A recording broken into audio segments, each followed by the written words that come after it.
flirty eye mechanism.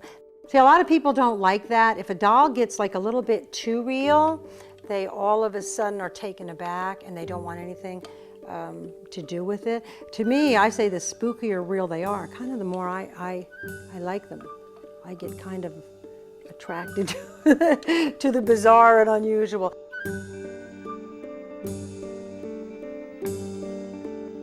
Hi, I'm Dr. Noreen. I'm actually the doll doctor that works in the new state-of-the-art doll hospital for the Robert Tonner Doll Company. You usually can find me right here at the Tonner Company store. I'm only here part of the time when I'm not back in the OR. And when the store is open, I work with Jen, and we take care of the sale and the display of the beautiful dolls you see in here. I generally don't have to work on the Tonner dolls because Tonner dolls, they're new, beautiful, high-quality fashion dolls, and they don't break or fall apart or have issues. What I've been doing is taking care of and restoring dolls from turn-of-the-century antique dolls that can be worth up to $6,000, $7,000, right on up to a child's toy that might have been eaten by their puppy. The range of work I do is so vast, it's almost hard to explain. You come across some amazing things in dolls. I did an antique doll once, and I found a hairpin from 1900, and it was made of that celluloid, and it had rhinestones in it, and it was inside of an antique doll. It's a passion. I guess you gotta like what you're doing in order to, most people probably would not find joy in cleaning dolls, you know? And I've got some that have not been so much fun to clean. You cut the stringing out of a doll and pick it up and a pile of mouse shit falls out and you're like, oh God, what do I do now? Or my personal favorite, like bug larvae. A lot of the work is actually done more for sentimental reasons rather than monetary. Well, these dolls came in and I was surprised to see the two of them. They came in unstrung and disheveled and a bit of a mess.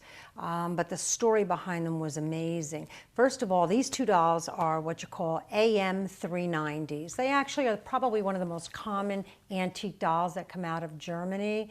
What's so remarkable is that they're twin dolls. And to see them like this, exactly identical in their original chemise, original socks, original shoes, is such a rarity. You got to realize these two have been together since 1902, 1904. They have never been separated. These dolls have stayed together and came in together, and I've worked on a lot of AM390s. I have never had a pair of twins that were in this pristine original shape. The owner definitely appreciates these dolls. They were a gift from the Vanderbilts, I guess, back in the day, and they've been coveted ever since. But now that we've got them back strung together, cleaned up, and they'll have a position of honor, I'm sure, when they go back to the owner's home.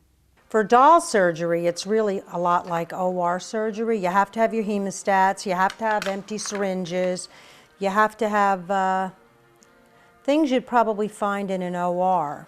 I get so many different types of collectors that come in. They're all interesting in their own way, but they run the gamut from the little old lady who still has her mom's doll.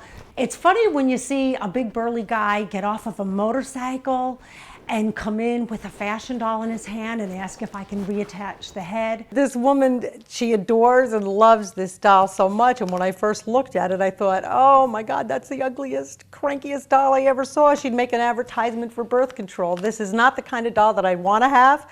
I wouldn't buy it. I probably wouldn't even pay to have it fixed. It's just not a happy, smiley baby doll. This lady should be in today to pick up her beauty that she loves so much. And I'm going to try to keep a totally straight face when she mentions how much she loves this crying, whining child. Aww. Now, who cannot love this face? The people that do come in here, some of them kiss their dolls goodbye. And I understand them all. And I go with the flow, but sometimes when they walk out, I'm here scratching my head saying, is this really real? Oh, she's Wonderful. Isn't she beautiful? I'll take her out. She was a gift when I was either 2 or 3. And Mother handed her to me. And I said, "Oh, beautiful." And she said, "What will you call her?" And I said, "Well, Beautiful, of course." Well, she had a crack here on the edge of her eye that lifted right up. And obviously she was able to fill it in, and it looks wonderful. And she gave her a little more lipstick. I'm glad of that too, because her lips were very pale. So Beautiful is beautiful again. I had a lady come in with her little girl who had a bad eye. She had a lazy eye that cast it off, and her doll had the same lazy eye. The little girl was going to go into the hospital to actually get the muscle in her eye fixed. And at that point, the mom brought the little girl in so that while she was getting her eye fixed, I could fix the eye of her dolly. And it was a beautiful thing when they both came back. The little girl came back with an eye patch on, and I made sure I put a patch on the doll. And it brought them both such joy. It made me feel good inside.